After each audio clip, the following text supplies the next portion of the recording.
नमस्कार, मैं KP astrologer Sachin Sharma. आज हमारे पास एक वृषभ राशि और कन्या लगन की कुंडली है। इस कुंडली में बुध की महादशा है। व्यापार के लिए, हेल्थ के लिए, दोनों चीजों पर बात करते हैं। इस जातक पर बुध की महादशा है।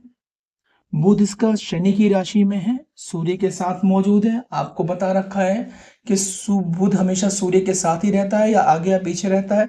बुध इस कुंडली में शनि की राशि में है और बुध जो है वो राहु के नक्षत्र पर है।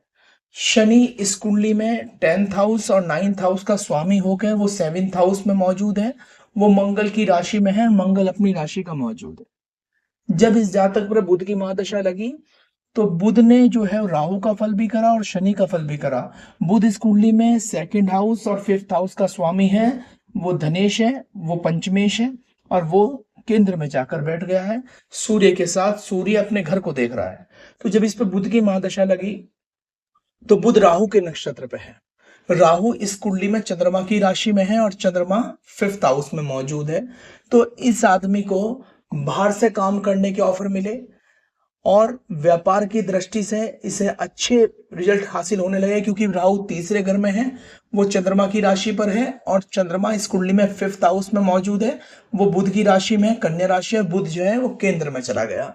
हमने पहली कुंडली में भी बताया है कि अगर कोई ग्रह केंद्र और त्रिकोण से संबंध कर लेता है तो वो राजयोग खड़ा करता है। तो जब यहाँ पे बुध की महादशा लगी तो बुध ने राहु का फल दिया और बुध ने शनि का भी फल दिया, क्योंकि शनि इस कुंडली में 7वें घर में मौजूद है, जो 9th और 10th का स्वामी है। जब इस जातक पर बुध की महादशा लगी तो बुध की महादशा लगने के बाद इसे प्रॉपर्टी संबंधित, संतान संबंधित हर चीज का बेनिफिट मिलने लगा। व्यापार के क्षेत्र में अच्छा बेनिफिट मिला। इन लोगों ने पेपर वर्क का एक बहुत बड़ा काम हाथ में लिया। उस काम को इन्होंने मिलों में लगाया और मिलों में लगाने के बाद इन्हें अच्छे रिजल्ट हासिल होने लगे। फिर इन्होंने अपना भी एम्पायर खड़ा करना शुरू कर दिया। तो यहाँ कहने का मतलब यह था कि जो बुध था वो राहु के नक्षत्र में था, राहु चंद्रमा की राशि में था। चंद्रमा इस कुंडली में 5th हाउस में था और 5th हाउस का और 2nd हाउस का स्वामी बुध केंद्र में है और बुध शनि की राशि में, शनि सप्तम में है। तो हमने पहले भी कहा है कि शनि सप्तम का मेन कारक भी माना जाता है। तो यहाँ पे कुंडली में जब बुध की महादशा हुई तो बुध ने राहु का फल करा। राहु तीसरे घर का कारक है। राहु तीसरे, छठे और 11वें घर में फल अच्छा देता है। तो बुध की जब महादशा लगी तो इससे हर चीजों में, पेपर में अच्छा बेनिफिट मिला, अच्छे लोगों से कांटेक्ट हुआ। जब बुध की महादशा लगने के बाद इस जातक का एम्पायर खड़ा हुआ और इस आदमी ने अपना पेपर मिल में अपना काम पार्टनरशिप में शुरू करा और आज के समय में इनका एक बहुत बड़े एम्पायर का काम शुरू हो चुका है। तो हमने क्या कहा, हेल्थ वाइज थोड़ी सी दिक्कत आई।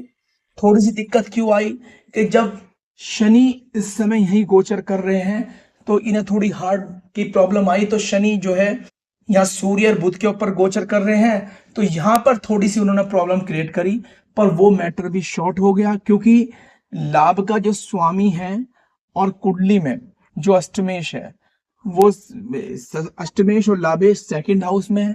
वृषभ लगन में बृहस्पति मारक है, पर फिर भी बृहस्पति की दृष्टि अच्छी मानी जाती है।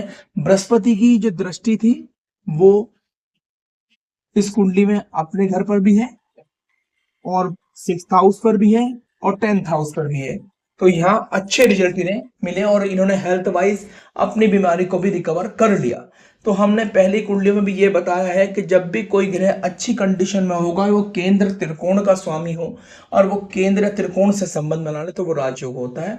तो हमने पहले भी बताया है और अब भी बता रहे हैं। तो वही हमने बुध पर चर्चा करी कि बुध व्यापार का भी कारक है। तो बुध राहु के नक्षत्र, राहु पराक्रम घर में बैठा हुआ है तो पराक्रम भी बढ़ाया। वो शनि की राशि में है। शनि 9th हाउस और 10th हाउस का भाग्य का और कर्म का स्वामी होकर 7th में है और 7th का स्वामी और अपने घर में मौजूद है। मंगल अपनी राशि में है। तो यहाँ पर एक अच्छा योग बना। अच्छा योग बनने के हमने आपको कारण बताए हैं। हमने नक्षत्रों पर भी लिया और राशि पर भी लिया।